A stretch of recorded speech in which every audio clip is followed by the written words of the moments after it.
So, good evening, hello, good afternoon, good morning, good day, wherever you are, and whatever the time of day might be where you are at.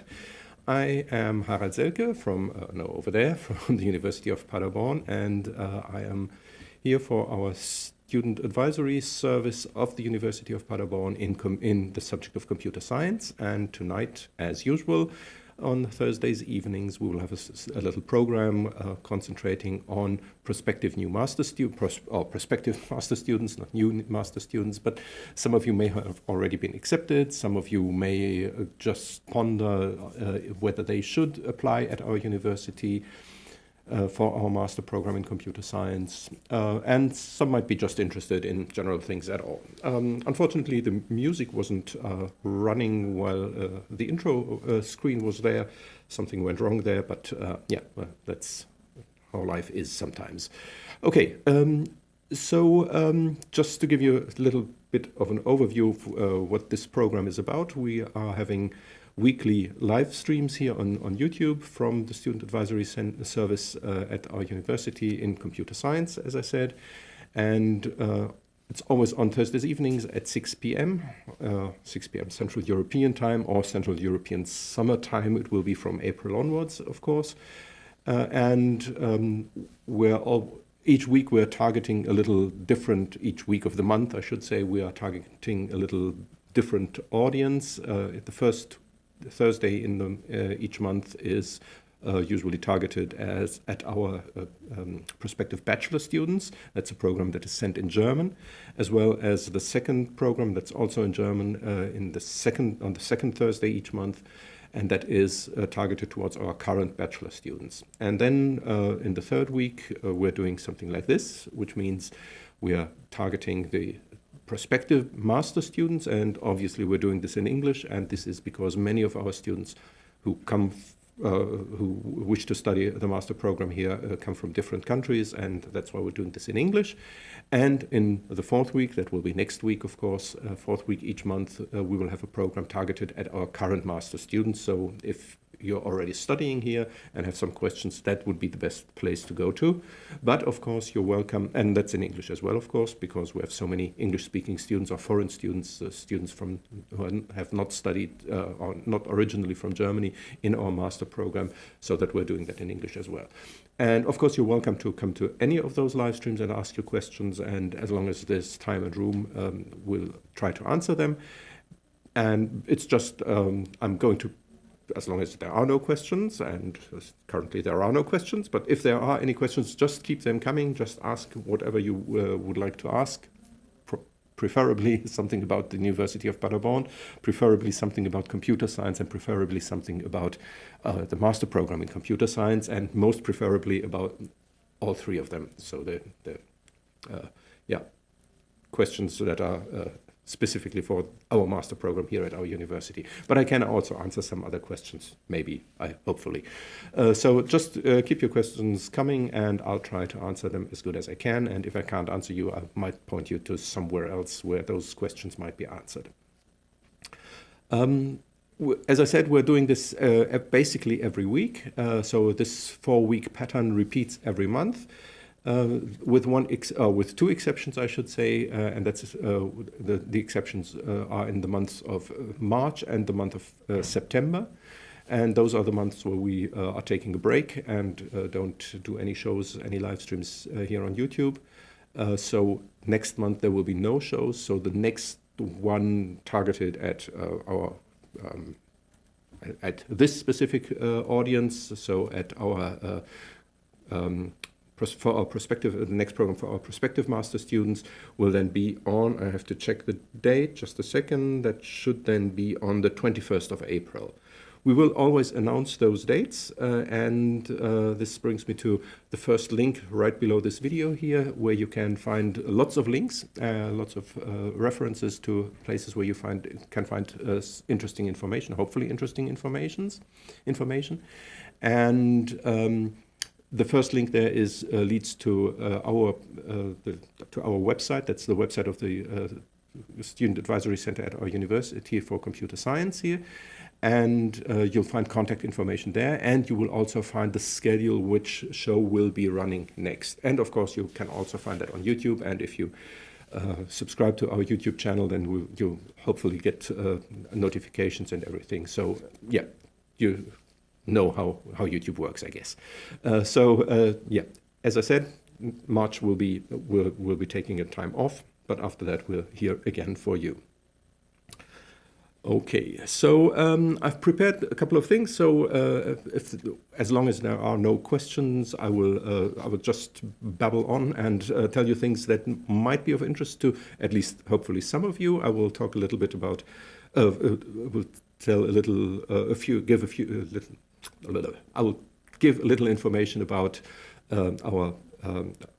Especially for for people who want to apply to our program, and I will also give information for people who already have applied and have been accepted and are now waiting for the next steps, or have to decide what the next steps will be that they need to take. While I'll be doing that, I'll have my non-alcoholic beverage here and drink a little bit because otherwise my lips will run dry. And so cheers, and let's hope for some good questions and some good discussion here for tonight.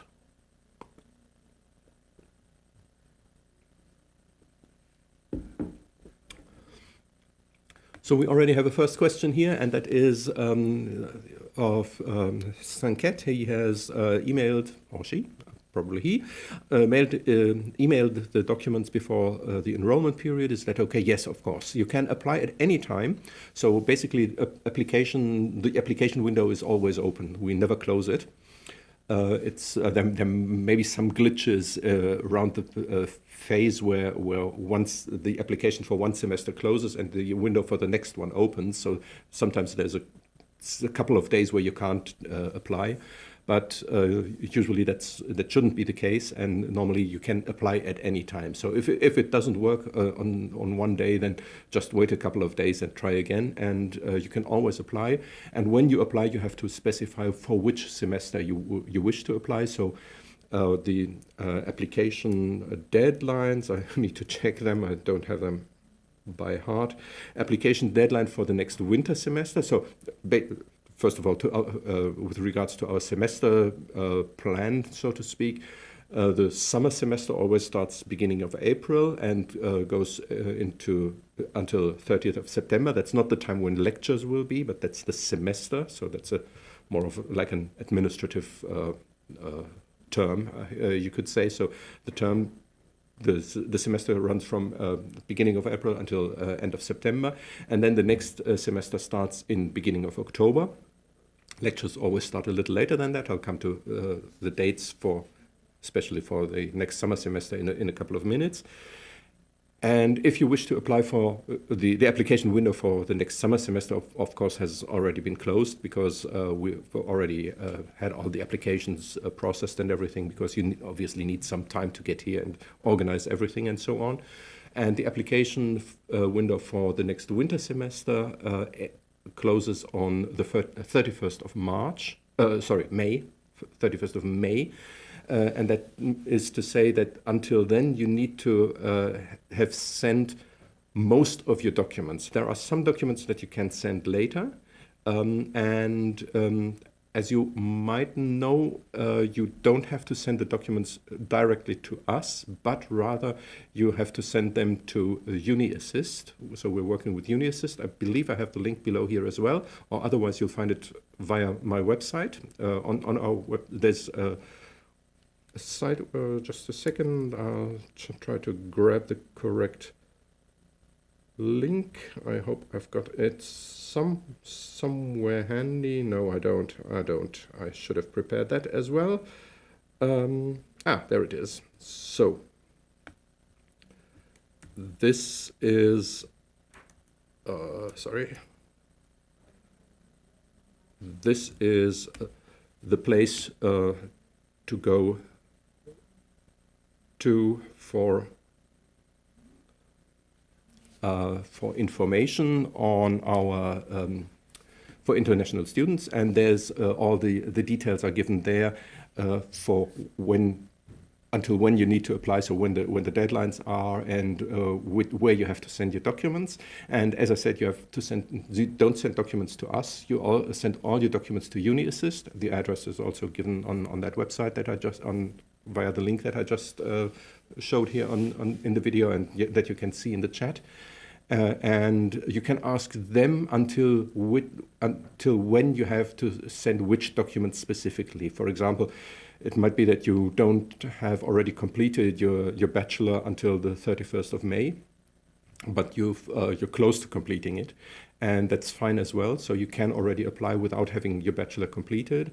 You will then be required to send your documents, the final completion documents and your certificate of your bachelor before we can accept you finally or ultimately, so that you can definitely start studying here. But you can send that even after the 31st of May. So that's possible. That's no problem at all. Okay, so you already got accepted by the university and emailed the documents. Yeah, in that case, I'm afraid I'm no longer in this current phase, I'm not the right person to talk to, because in this phase, everything that's considering, or that with regards to, what was I trying to say? Everything with regards to traveling to Germany. So getting here, getting your visa, which documents need to be sent to the university, and all the administrative tasks, they are being handled by our international office. And the international office's link is, I'll send that as well here. So this is the link for the international office. Again, you can see it in the chat and also on this on the screen right here. So this is the link to the international office, and there you'll find lots of information, and in particular, just one more link, those on, just a second again. The people listed under this address, those are the people you should contact for any of those questions, which documents have to be sent, until when, and what exactly to do. And you will receive your any formal notifications from being accepted to everything, just all of the documents you need to get here, and you need you will get from those from this address. Yeah, so you said it's for the summer semester, exactly. So I wasn't aware of that. That's no problem. So I already answered this question, I believe. Can I apply for the program before I get my bachelor certificate? Yes, you can. So you need to send as much of your documents as you can, like a transcript of records up to the 7th semester or whatever it is at your university. Send everything you can to the people at UniAssist, and then contact them and tell them that you have not yet completed your bachelor, obviously, and that you expect to complete your bachelor by mid of June. And then they will tell you how to send the documents after that. We will then evaluate everything, of course, given on the base of the documents, based on the documents that you send to us. So we can only review what you sent to us, of course. But assuming that everything looks good, then in that case we would accept you provisionally, and we will only tell you that we might accept you, so we can't give you any official documents by that time, of course, because we need to wait for until you send the bachelor certificate. And once we have that, that will then be a very quick check, because we've done all the checks before. And if we think that everything looks good, we just need to check if you really have your bachelor certificate. Then that's usually a matter of a couple of days. Sometimes it takes a couple of days before things get processed and everything like that. And then you will get very, very fast feedback from us telling you, yes, you have been... hopefully you have been accepted, and you can start, and then you'll get all the official documents. And again, everything which I can always only send you information, so I can inform you that we have accepted you and that you will receive some formal notifications. And all those formal notifications, they come from our international office. They are the only ones who can send those things, those official documents, which you then can take to the embassy to get the visa and get everything organized and things like that. So there's really the international office is your partner of choice there. You have to talk to them at that point. But until then, as I said, send all your documents to UniAssist. And if there's any questions about until when you have to send which documents at the latest, what is the latest point to send any documents, just ask UniAssist. They will be able to tell you. There's one question here, and that says the registration phase is 28th February to 24th of March. Yes, you've done a very proper research. You're absolutely correct there. That's true. But the good thing is this is just the registration phase for our students who are already studying here. So for anyone starting his or her studies in April, that registration phase doesn't work because you're not yet here. You simply can't register for courses before you have been you are officially a student at our university. So there's a second registration phase, the so-called revision phase it's called, because for the students who have already registered can revise what they have registered for and may change things. And for all our new students, that's the real registration phase, and that starts in April, so after you are here, and that's the time. And I will come back to how to plan your first semester in a couple of minutes. That's so nothing is lost. So you don't need to worry that you can't register right now in this phase between 28th of February to 24th of March. That's just the normal thing. So you will have the chance to register once you are here, and you should be here by the beginning of April. Again, I'll talk about getting here in a couple of minutes as well. Is the courses being offered for the upcoming summer 2022 final, or can we still expect some additions? They're almost final, I would say. So there might be minor changes, but they're probably what is currently being shown in the PAUL system, which you probably have already visited. That's pretty much the program that will be running in the summer semester. There might be some additional course, but in general, you should expect that this is the program that we'll be having over the summer semester.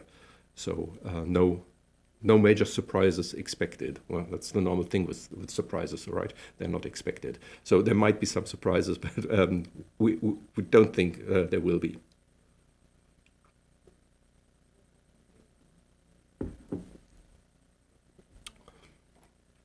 So since there were a couple of people asking about sending documents and applying, I'll take a short intermission, so to speak, to talk especially to those people. So mention a couple of things about applying, what you need to consider when applying.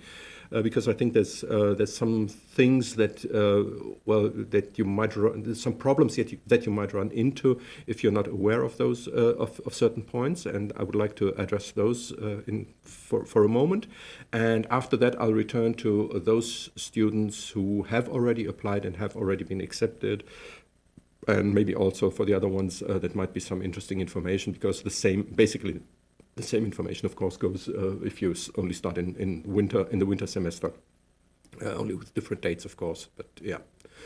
So if you're planning to apply, there's some things you should consider. The first thing is that you should check our information for international students. That was the link that I sent a couple of minutes ago. And just check the information that is there, because I think it's pretty concise and tells you most of the important aspects you need to keep in mind when applying. Then the next thing is that you need to check your grade, the grade that you achieved at your university in your bachelor program. Usually this is some kind of hard criterion because your grade needs to be better than 3.0 when converted to the German grading system. There are very, very few exceptions. One of those exceptions is if you not only have a bachelor degree but also have a master degree. Then, of course, things are a little different because then we will also consider that you already have a master degree, and so then in that case things might be a little different. But not usually if you just have a bachelor degree, so if you have a bachelor degree, which is just the normal thing that most people have at this point in time, of course, then you'll need to check the grade of your bachelor degree. And that's always a little difficult to do that because the grades are in different ways, of course. Oh, sorry, I'll need to go over there. So only now you can see this one, grade conversion. There's a link. I'll put that in the chat as well. So there's this is a tool that you can use to convert your grade to the German scale. The German scale is upside down, so 1 is the best grade and 6 is the worst grade, or 4 is the worst grade to have passed. Any values higher than 4 mean that you didn't pass. As I said, 1 is the best grade. So if you convert your grade to the German scale, then the value that results must be lower than 3.0. That's basically what is being said here. Below, it needs to be better than 3.0, that is below 3.0. Ideally, it is even better than 2.5. That would be great. But if it is 2.5, between 2.5, including 2.5, exactly 2.5, you would also need a GRE, or if it's lower as well. So if it's between 2.5 and 3.0, you'll need a GRE. That's this. Always forget what the acronym means, but it's a general kind of proficiency test in with different aspects. And there are 2 aspects we are interested in, and that from this test, and that is the aspect of quantitative reasoning and the one of analytical writing. And you need minimum scores in those, 157 points in quantitative reasoning and 4.0 in analytical writing. If, however, your grade is better than 2.5, that is, if the value is it should read if your grade is 2.5 or higher, of course. Higher is, but because again, you upside down scale. So if the value you need you get from the conversion is below 2.5, not 2.5. With 2.5 you need the GRE, but if it is below 2.5, then you don't need the GRE and you don't need to bother about those things. So that's one thing to keep in mind. Next thing to keep in mind is that you need to prove sufficient knowledge of English. And unfortunately, our regulations currently state that it's not enough to have studied in a certain country where English is spoken. There's only very, very few countries that we accept for speaking proper English, not even Germany, because most of our education system isn't in English. But I know of many countries where the medium of instruction in the universities is in fact English, and sometimes even in the schools it is English. But still, for some reason, the regulation is as it is, and I can't change that. So we can only make exceptions for students who may have received their bachelor degrees in Australia, Canada, Ireland, New Zealand, the UK, or the US, and everybody else needs some kind of standardized test for English. That might be the Cambridge CAE test, I think it's called, or the IELTS, or a TOEFL test. So there's various tests and for the time being, I don't know if that will hold for very much longer, but for the time being, at least until at least right now, we also accept Duolingo with certain criteria. Again, information is on our website. But that will cease again. So that's just the Duolingo is just an exception as long as the pandemic is raging all around the world. And after that, we will stop accepting Duolingo again. Then there's one more important set of requirements. It's not just a single requirement, it's a set of requirements. And that is that we have listed on the website that I gave you, we have listed the requirements, and it says that you need at least 20 credits in theoretical computer science, 20 credits in software engineering, 15 credits in technical computer science, and 15 credits in mathematics. So, and these things we check, and these are not absolutely strict rules. So we can also accept you if you have less in a certain area, but if you have much less than those credits in more than one area, then we will not be able to accept your application. And there again, it helps if your grade is really good. So with a grade of 1.2, for example, we would be willing to allow a little more of more deficits, because we think that if that's someone who has a very, very good grade, like 1.2, for example, or even better than that, that those people will be able to learn things for themselves, that they can fill the deficits themselves. Whereas we are not so sure about that with people who have grades in the 2-point-something area. So so check those requirements and make sure that you get as close to them as you can. And especially for theoretical computer science, have a look at the Wikipedia website, for example, on what theoretical computer science is. That's, for example, things like computability and formal languages is part of that, algorithm analysis in particular, complexity theory. Those are aspects that we expect to have, that you have at least some knowledge in that field. And as I said, the courses should add up to at least 20 credits in your bachelor program. So, and once you are confident that you meet all those requirements, then you can apply to UniAssist and send all the documents to them. Don't send anything to us. And as I said, the applications for the winter semester starting in October will be until 31st of May. So that's the most important information, I think, for people who wish to apply for the next round or even after that. So you can also apply for a later point, of course.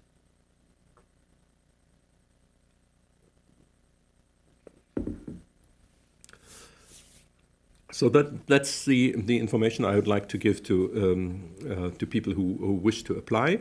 And now the other question is, suppose you have already been accepted and you're now waiting or now planning your next steps. And there again, I'd like to give you some information on what there will be. So.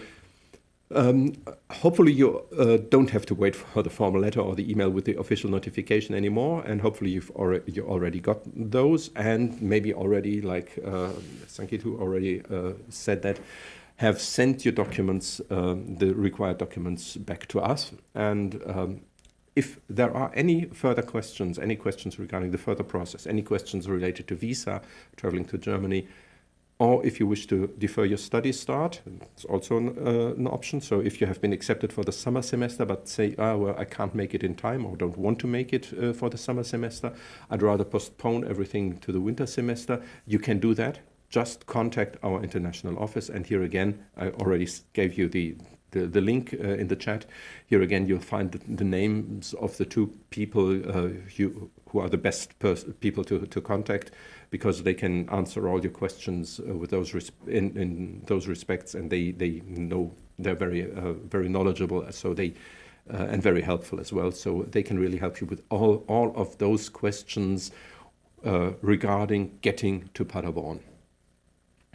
Mr. Muruganchuro and Mr. Funayama Thorsen, they are the two people to contact with all of those questions, I'd say. They know much more than me in this respect, and so please contact them. We have prepared a little further information apart from these live streams that we have. You can also check back the live streams of the last couple of weeks, and you'll find that every 4 weeks we have this program for prospective master students, and I usually have bookmarks, timestamps in the description below, so you can check one of those older videos. Last one is pretty similar to this one this week, but you can go back to one of those videos and then just click on the timestamp where there's something that sounds interesting to you, so you don't have to watch the whole live stream, but you can just pick those parts which you think are interesting to you. But we have even more information than that, and there's a video series that's Study Abroad in Paderborn, also here available here on YouTube in our channel. Just look around a little in this channel and you'll find it. And there's some information there as well. That's on different topics, so quite a bit of information that might be interesting to you. So regarding several different topics. Then we also have some information for our first semester students, and this information is here on. Oops, once again, my mistake here. This information is, where am I? Oh, wrong. This is what I was trying to do. Information for first semester students. This is the link again. You'll find it in the chat to click on it, and also it's below this video, of course. So this is where you'll find some additional information that might help you finding your way towards to Paderborn and everything else. So, that's interesting. Okay. So, okay, back to the program. Here we go again. So that's the next steps I would suggest taking. Then, of course, there is the semester start. We'll start our semester. As I said, the semester is a technical term, and the semester runs from 1st of April until 30th of September, and then immediately from 1st of October until 31st of March, immediately afterwards, or before the next one then, is the winter semester. So the semester is always on, so to speak, but that doesn't mean that lectures are always on. But the time where the lectures start and when the lectures stop are different from the official semester times, because within the semester there's also the exams and everything, and the exams are after all the lectures have ended. So the most important question right now is, of course, when do the lectures start? And if you're starting in April here with us, then the lectures will start on the 4th of April.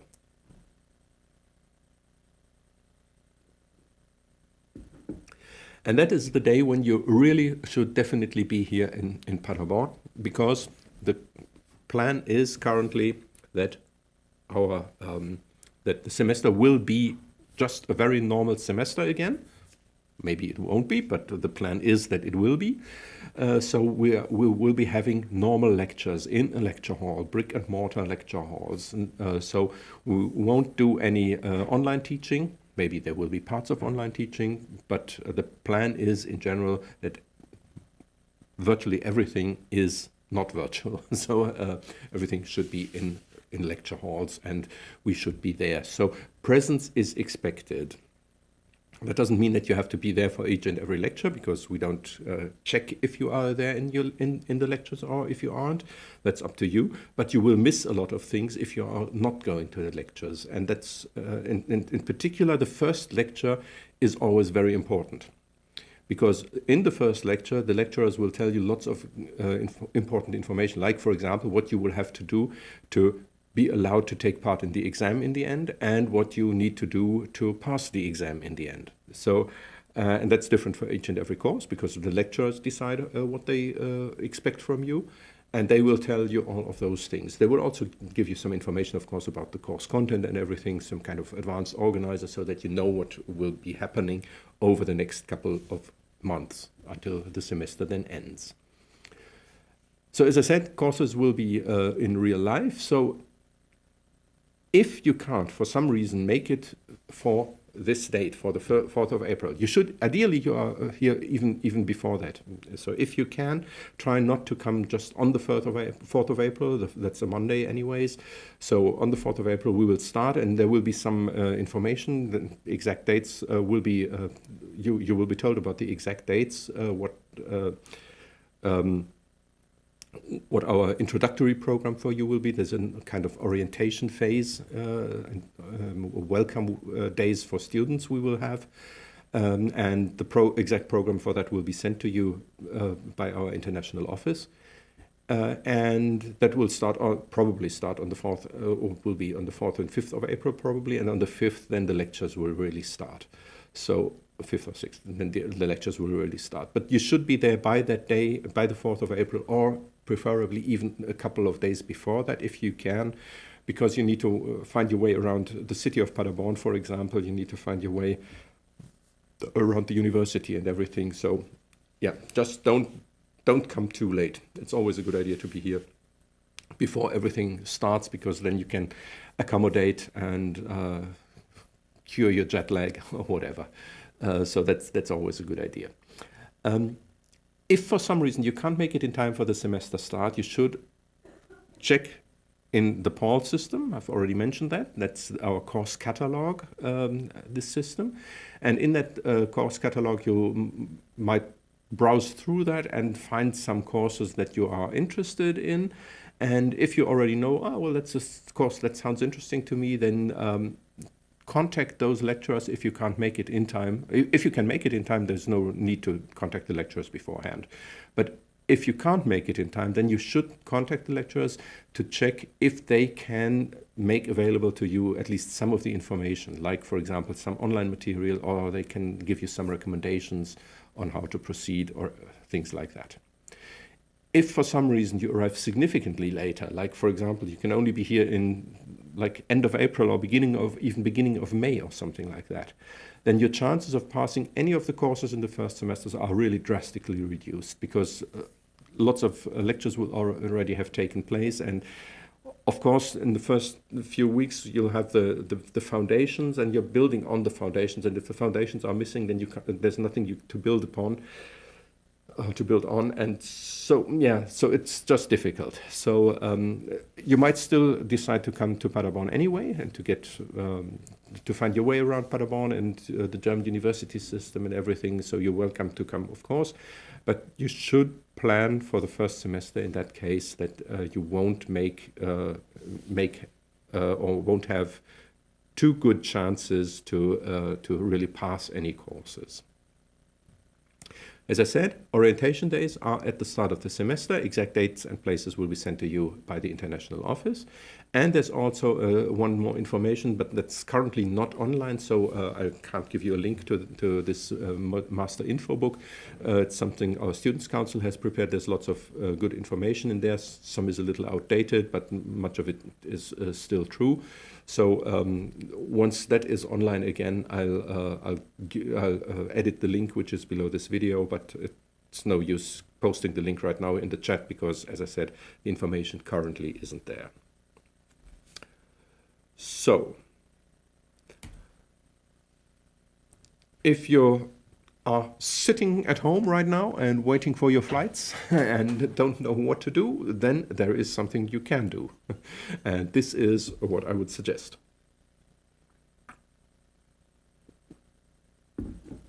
First thing you can do is you can check your own knowledge with our self-assessment. This self-assessment is nothing that we will look into. It's just, as the name suggests, it's just something for you to assess your own knowledge. So you can find this self-assessment at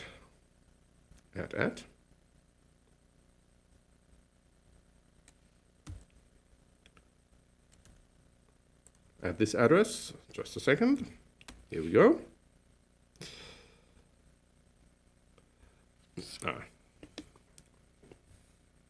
Once again, this is the link. It's cut off. The link is longer than that, but in the chat there's the full link. That's the self-assessment, and that's just a PDF file. And there's assignments in there, and there's also the solutions in there. So you can just work through all that stuff and see whether you would be able to answer those questions. And if you experience difficulties in a certain area, then we'll try to find a way to work around those deficits and try to find a good book, improve your knowledge in any way possible. Watch a good YouTube video if there is one on certain content, or whatever you can do. So yeah, best way is probably to find a good book or check something in your own bachelor program, whether you have already had something in your courses and but just don't remember it. It's perfectly normal. So yeah, just check your own knowledge with those courses. With those contents that we expect you to know, because in the self-assessment, the questions we ask there is basically that's all things that we expect that any student who studies here in the master program knows before starting at the master program. So it's no questions about what you should be able to answer after you have studied your master program, but that you should be able to answer after you have completed your bachelor. So that's basically the idea of this self-assessment. Another very important point is that you need to get acquainted with the standards of good scientific practice. A master program is a scientific program. So we are preparing you not only to work in the industry, but also to work scientifically. Also in the industry you can also work scientifically, but also to prepare you for working in a university later on, for example.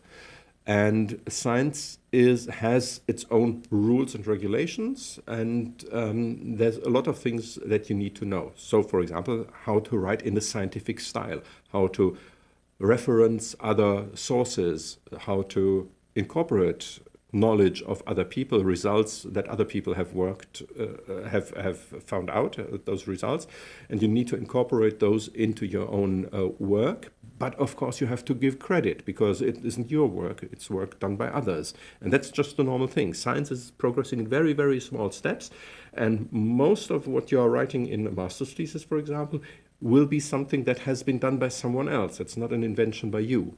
But most of the stuff will already have been done by someone else, by several people probably, not by just someone else, but by a number of different people.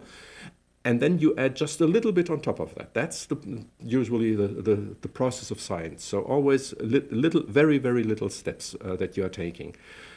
But all of those that body of work that you use, you're, so to speak, you're standing on the shoulders of giants. But you have to you have to tell everybody who those giants are. Because if you read a scientific paper, then just check a scientific paper you can find on in any online resource. Look for a scientific journal or for a scientific conference, for example, and take a look at those publications in those journals or conferences, and check out how they write. And you'll find that they have a certain style of writing, and they also have a certain ways of referencing other people, quoting other people. But it's not just about quoting; it's also about referring to other people and saying, well, this is an idea that has been that I've taken from there, and this is something that I've taken from there, and this is something I've taken from there, and this is now the little thing I'm doing on top of that.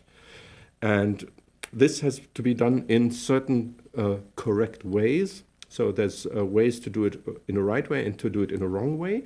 And if you doing it in a really seriously wrong way, then you are at the point of plagiarizing other people, because in that case you would be using something that someone else has, using someone else's idea and pass it on as your own idea. And if it isn't your own idea, of course, then you need to refer to that other person, so that the reader knows, this is something that the idea is from someone else, and where is it from, so that I can check and read for myself who that idea was from. And once again, we'll have a link here. Oh, wrong, I didn't want to do that. this is what I wanted to do. This is the link where you find information on plagiarism. It's not a guide on how to plagiarize, but it's a guide on how to not plagiarize. So this is something really worth reading, and not just read and forget, but really keep in mind when you're progressing towards your own scientific publications and your seminar papers, for example, that you will have to write in the master program when you're here, as well as your master's thesis. Those are all scientific publications in that sense, and so you need to be aware of those things, basically. Yeah. So that's that. When you come to Paderborn, there's, or in general to Germany, or probably many other countries as well, but I can only speak for German universities here, be aware of the fact that you will have to organize yourself. So also here in Germany, there's quite a difference between the bachelor and the master program. In the bachelor program, especially in the first 2 years, we're kind of guiding the people through things, but even there they have to organize themselves in very wide ways. But that gets even more in the master program. So in the master program, and I'll probably only talk shortly today about what exactly you have to do when you're studying the master program, but basically the main message is it's a very free and open program, and so you can really choose along your own interests. And this is something which is very specific to our Paderborn, to our master program, computer science master program here in Paderborn. Very few other programs in Germany have similarly open programs. So it's really up to you to decide what you want to do, where you want to specialize in, or if you want to, you need to specialize somewhere, but you can specialize in two different areas, somewhat specialize in two different areas, or you can be rather a person who is more tends more towards broad knowledge, or you can specialize in one specific area very deeply. All that is possible, and that's all up to you. And in which order you take which courses, for example, we don't make any regulations there, virtually no regulations, with very, very few regulations there, and basically everything is left to you. So, but that also means that you have the responsibility for planning all of your study program. So planning your master studies, which lectures you visit and which tutorials you visit, for example. There will be nobody checking if you're there or if you aren't. And up to finding your master's thesis, everything needs to be, you need to be aware of the fact that you need to organize yourself. But we don't leave you alone. You can always talk to us. But usually it requires that you come to us. We are not following you around and checking if you're doing everything in a correct way, whatever correct may mean in that sense, or in this context, because there is no really correct way to do something, I believe, with regards to these topics at least. But we will be there, not just me, but there will be plenty of people there who you can talk to and who you should talk to. Don't be afraid to talk to anyone. Even the professors are normal people. You can talk to a professor. That's absolutely normal. You can talk to the professor, who is quite often your lecturer. You can also, of course, talk to the teaching assistants or the research assistants of any lecturers. You can talk to us here at the Student Advisory Service. You can talk to the examination office. Wherever there is a problem, don't try to just ignore the problem and think everything will be sorted out at some point in the future.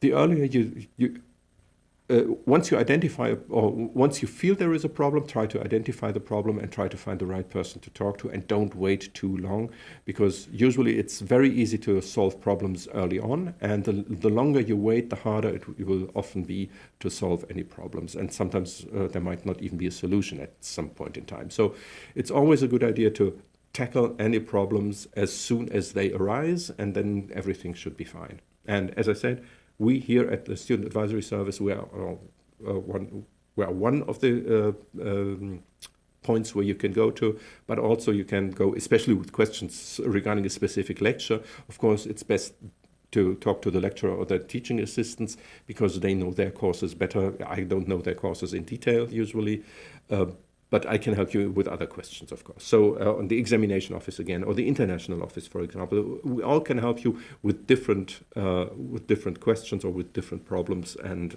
yeah, that should be possible to find your way around here. Okay.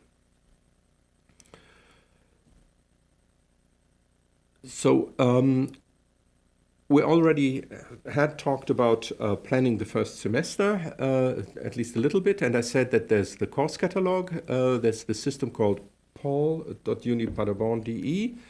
Once again, I'll put a link in here. So we'll have that handy. Again, you can see it in the so here we go. You can see it here, right here, and also in the chat. This is the course catalog that you can find there, and that's the place to go to.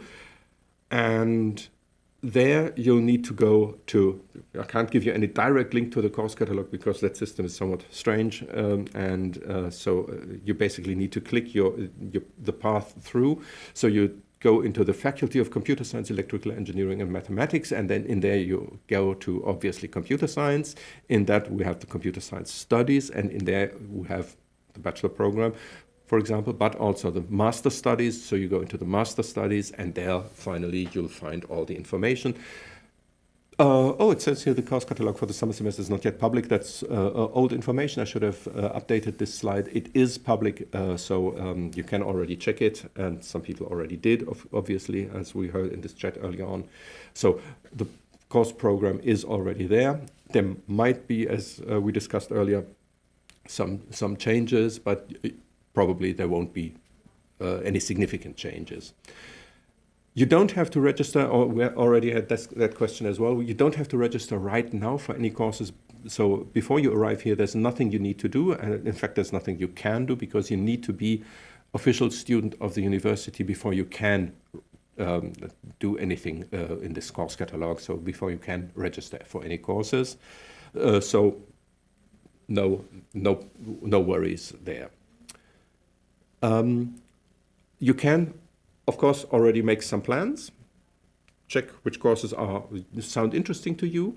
There's also another information, which I'll come back to in a minute, the so-called module handbook, where you can get some more information than just the title of the course. But there's no need to finalize your planning for the first semester right now. So that's absolutely not necessary. What you should do, however, is that you browse through the courses from the first 7 entries. Those are the so-called focus areas.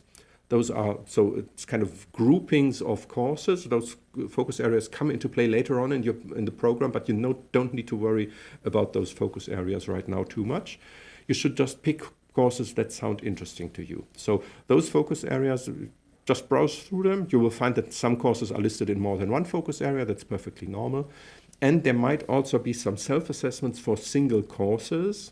That's something we don't have for every course, but for some courses there are those self-assessments. I already talked about the general self-assessment that we have in the for the complete master program, but there's also something for the for individual courses, not for all of them, as I said, but for some of them. And oh, sorry. This this is the one. Self-assessment test for master lectures. You'll find all the self-assessments we have for those courses in there. There is one more question here right now. Small groups listed under courses on Paul are like lab sessions, or is it something else? Yes, indeed. That's kind of lab sessions or tutorials, as we usually call them. Depends. There might be lab sessions. A lab session for me would be something which is more geared toward practical things like doing stuff that might be, but it depends on the course very much, of course, how lab-like it is, I'd say. But yes, but that's basically the idea. So you just pick of those small groups. You just pick one of those small groups. Usually there's more than one small group for of those so-called small groups. I'd rather call them tutorials. So you just pick one of those tutorials and yeah, you don't visit all of them. Exactly. So basically, yes, that's kind of like lab sessions. Exactly. So, yeah. Good idea. So just keep your questions coming. Very, very good to know whenever there's any question. I'll try to answer them as soon as possible, or as soon as I notice. Sometimes I notice them by accident, as you've just discovered. Okay. The other entries, I am talking about this in the course catalog, the first 7 entries, because after that there's 2 more entries. Those are about seminars and project groups, and you can't take a seminar or project group in the first semester. This is why I won't talk about them right now. Once you are here, we'll talk about seminars and project groups and what it is to know about them. But for the time being, I just say ignore those, and we'll keep that for later. The recommended workload is 30 credits. So each, as you will find, each of our courses has 6 credits in our master program.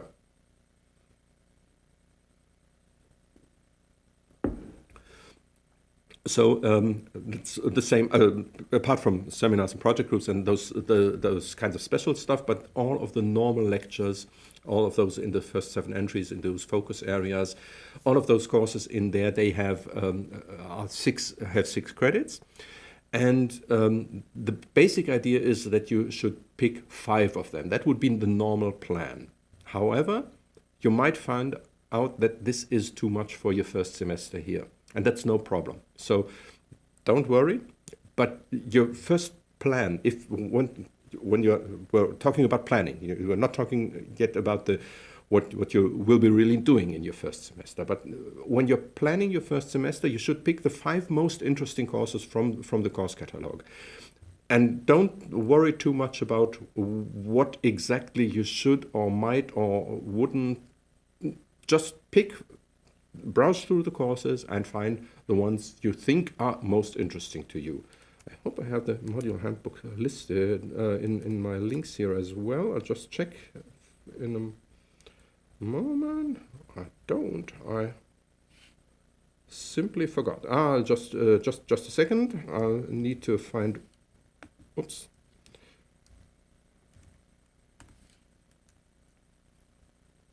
I just need to browse for a link. I'm there with you in a second again. So this is the link. No, no. I don't give you the link to the module handbook, because the module handbook will be updated very soon. We own right now. If you look on our website, you will only find the module handbook for the winter semester, and the one for the summer semester hasn't yet been published. And we have a couple of new courses, so you wouldn't find those in the module handbook. And this is why I just once again the reminder of this website here, my academic advising site. So that's basically my website, so to speak. And there on the right hand side, you will find a couple of links, and there's one box which says module handbook. And as I said, currently you're finding the module handbook for the winter semester, and there will be basically that it contains all of the modules, also those that will be running in the summer and in the winter. So it's basically the complete program, but there will be a couple of new courses which have not yet been added to the module handbook. So there will be. You might find courses in the course catalog that are not yet in the module handbook, but that will change because we will update the module handbook in probably 2 weeks from now. The module handbook is a good idea to check once you have decided, well, that course from the course catalog, that title sounds interesting. Like, let's say, for example, Machine Learning 1, and you don't have any idea what Machine Learning 1 might be, so you go into the module handbook, search for the module for that module, Machine Learning 1, and then you'll find somewhat detailed description what the course will be about. So it will give you some ideas on what the content of the course will be, how, in which way the course will be taught, what will be is the expected outcome for you, what you should have learned after you have completed the course. There might also be some information on books or other literature that might be interesting to that course. So it's a good idea to check in the module handbook what kind of information is there. And as I said, 5 modules is the idea. So try to find the 5 most interesting modules or courses. If you find more than those, okay, then keep them in mind, but try to concentrate on about 5 courses. And if there's only 4 courses, well, then there's only 4 courses. But I think you should find 5 interesting courses. That doesn't mean that you will take all of those courses, and that also doesn't mean that you will complete all of those courses. That's a matter of a different day. But that's, first of all, the idea of how to plan your first semester here. And just pick the courses that sound most interesting to you, where you think, well, that's something I'd like to take, and I think that I might be able to do that course. The reason, as I said, the plan would be that you complete all of those 5 courses, but of course you need to keep in mind that this workload may be too high for you, because you also need to take language courses, most probably at least, unless you already have German level A2, which most of our applicants don't have. So you need to take German language courses. You need to get used to living in Germany. You need to get used to the German university system. Things are different here probably than at your home university. So there's lots of good reasons that will keep that you need to also concentrate on, and that will just take time and concentration away from you. So it might very well be that you will not be able to complete all of those 5 courses. But you should start with 5 courses. And once you discover, oh, well, there's some problems, and I don't think that I will really manage 5 courses, everything seems too much for me, then you just drop one of those courses and keep the 4 most interesting ones again.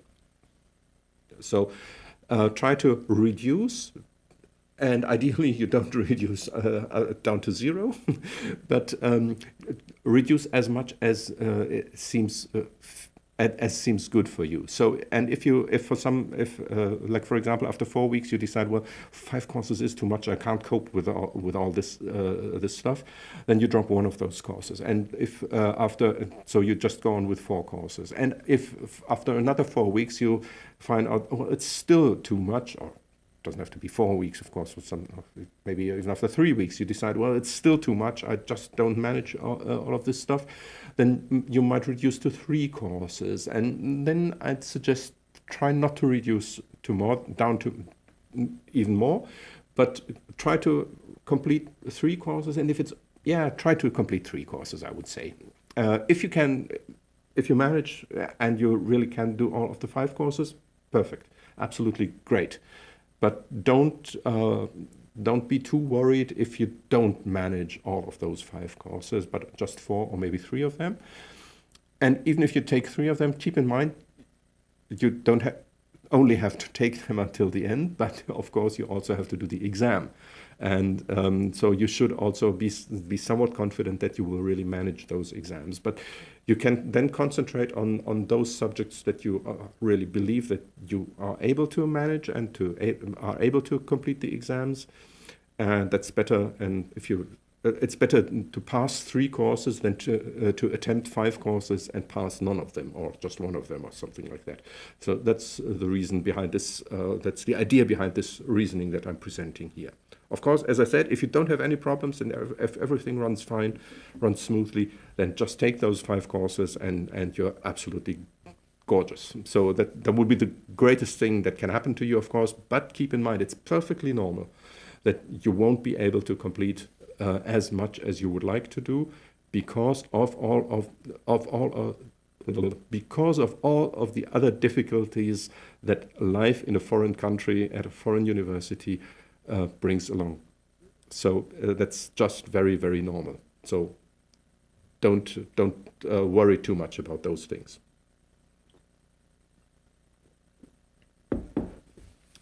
and you still have lots of time. So, and maybe you don't complete your master in 4 semesters, and that's also very okay. That's no problem at all. I've already talked about those focus areas, and we have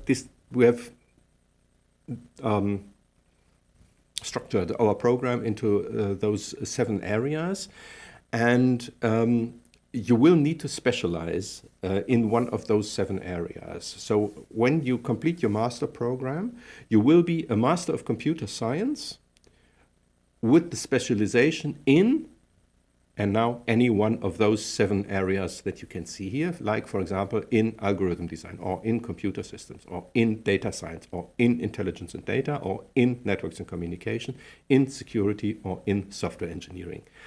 So one of those, only one of those will be a specialization, and that's the area where you need to have at least 3 courses by the end of the program. So no need to worry right now, you'll manage that later on. We'll talk about those things once you are here, and once you are planning your 2nd semester, and we'll have a live stream for you then, and we'll talk about all of those questions then. Right now, there's no need to decide which focus area you want to specialize in. If you already have an idea, great. If you already know, well, I want to go into data science, or into security, or into algorithm design, perfect. That's good. Just keep it in mind for yourself. Maybe it already gives you some hints on which courses might be the most interesting to you. But if you don't have any idea, that's perfect as well. No need to think about those questions right now. But if you already have some kind of idea, probably you already know that, well, I'm more of kind of like the software guy or gal, so I won't go into networks and communication, for example. Okay. Or maybe you say, well, those people in Paderborn, they just have a new supercomputer over there. That might be quite interesting. So that might be a reason to go into computer systems, maybe, something like that. So maybe you already have an idea that maybe not all of those 7 areas are the most appealing to you, but there are maybe like 3 or 4 you think, oh, well, I might go into, for example, data science or intelligence and data. I don't yet really know what the difference is between those 2, but both sound somewhat interesting, and maybe also software engineering. Maybe it's one of those 3. So if you already have that idea, yeah, that's quite fine as well. And then you can try to arrange the courses that you pick in your 1st semester. You can try to arrange them around those 3 areas. But again, no need to decide yet.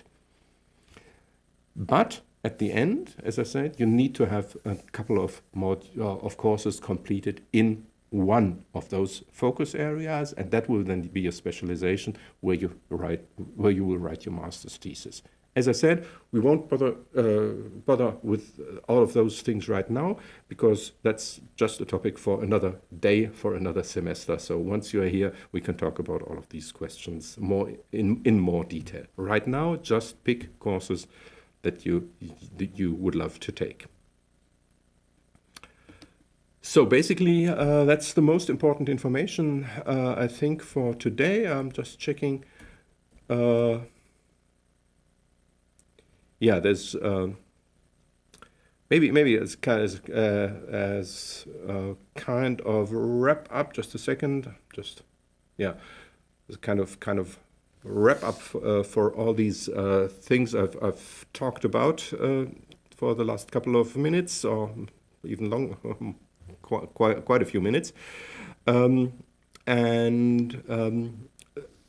to summarize the recommendations for the 1st semester. So first of all, as I said, pick 5 modules that you believe to be the most interesting for you. Once you've done that, if you already have an idea which focus area you might wish to specialize in, try to pick at least 2 in that area. If you don't, no worries. So if you don't, just pick 5 modules according to your interests. Look what sounds interesting, go to those courses, try to pass at least 3 of them, as I said. Maybe you can pass even 4 or even 5. That's even greater. For those courses, check whether there is a self-assessment for those modules. I've already given you the link. Once again, it's here, but it doesn't help you here. But you'll find the link in the chat as well as in the description below this video. And take that self-assessment, because that will give you an idea whether you will be able, you bring along the prerequisites for the course. That's basically the idea of those self-assessments. As I said, we don't see the results of those self-assessments. We're not interested in that at all. So they're just for you, for yourself. Nobody else will see what you have done in those self-assessments, if you have passed them or if you didn't. So there's absolutely no consequence there. Once you are here, you need to register for the modules. We have all of the courses I've already used the notion of a module several times today. So every course is contained within a module. Basically, it's always one course is one module in the master program, but for some reason we have this somewhat complicated structure, and you always need to register for the module as well as the course. But again, you don't have to do that right now. Once you are here, we can talk about that. We'll talk about those questions as soon as you arrive here in April in the orientation week, and after that we can discuss this here in the live stream, for example, if there's any problems with that. So just come along with your questions. Then there might be something which is called a course achievement, which is a requirement to take part in a course, in the exam at the end. So that's something to keep in mind as well. Once again, we'll talk about that once you are here. And that's the most important, or one of the most important things that I already mentioned. If you struggle with a course or your total workload appears to be too high, then concentrate on those modules that you're confident to pass and drop the other ones. And as I said, if you just pass 2 or 3 modules, that's fine as well. But you should deregister from those. Again, registering and deregistering is something we'll talk about once you are here, and will not concentrate on that. Keep also in mind that you need to do German language courses, but we won't talk about that tonight. Again, that's something we will talk about once you are here in Paderborn, once you arrived here. And as I said, we'll start the semester with a welcome week, or with a couple of welcome days on the 4th and 5th of April, probably. As I said, the exact dates and places where we would meet you. I hope we can meet in person. Last semesters we had to do it virtually as well, but it would be nice to have that in person again.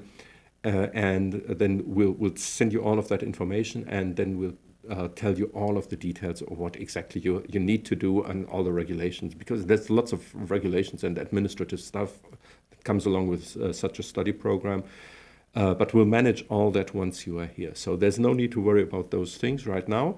Right now, the most important thing is, as I said, to get an overview about the courses that are there. Make some kind of priority list for yourself. You can, as I said, try to identify 5 interesting courses. If you have more, put them on a list, and then visit all of them in the first week as good as you can, and then decide after the first week which are the 5 ones that you wish to take. Don't take more than 5. I'd really recommend against that. Yeah. So at least after 1 week, you should have just 5 courses left that you say, well, those are the 5 ones that I want to take. But even more important than that is you need to get here, because, as I said, the program starts in April, beginning of April. And as I said, it's a very, very good idea to be here right at the start of the semester, because everything you miss at the beginning of the semester, it will be hard to compensate for, to make up for that. So it is a very good idea to be here by the beginning of April, and that of course means that before you can come here, you probably need to organize quite a few things. And I wish you all the best of luck with all of those things, because yeah, well, probably you'll have to find find your visa to get your visa. You'll have to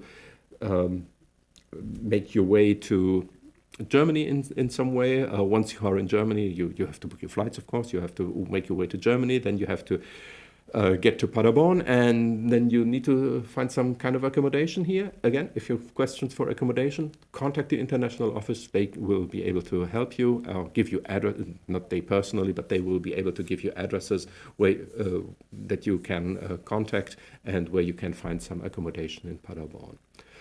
So basically, that's all I have prepared for tonight. As I said, we have these live streams on a weekly basis. There will be no live streams in March, so this is the last one we have before you will be arriving here if you are starting in the summer semester.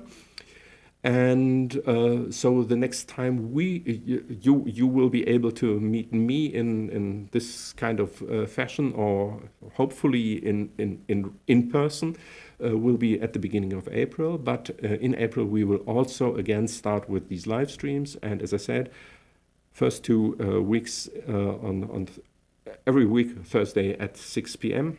Then Central European Summertime from April onwards. First 2 weeks I was addressing the Bachelor program, so that's probably not that interesting for you. Third week in each month will be addressing prospective master students. Fourth week will be current master students, and those people who I have addressed tonight, the prospective master students who have already applied and will start in summer semester, will of course then be current master students. And so probably on the fourth Thursday in April, that should then be the 28th or something like that, that should be the program for you then. But as I said, if you're starting in April, we will meet anyways at the beginning of April. And if there is any questions, as I said, don't hesitate to contact us. I've given you the address of the international office for all those questions that are not specifically computer science related. And with any questions you have towards our computer science master program, you can always contact me via email. You could also phone me, but it's usually the easier way is to just contact me by email. So send me an email if there's any questions, and then we'll find some solution for any question or some answers to any questions that you have. At least that's what I hope. So I wish you all the best for the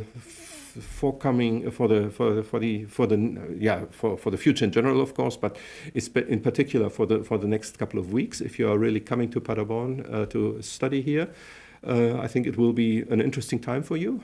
There will be lots of new things. It will be, lots of new chances, lots of new challenges, of course, also.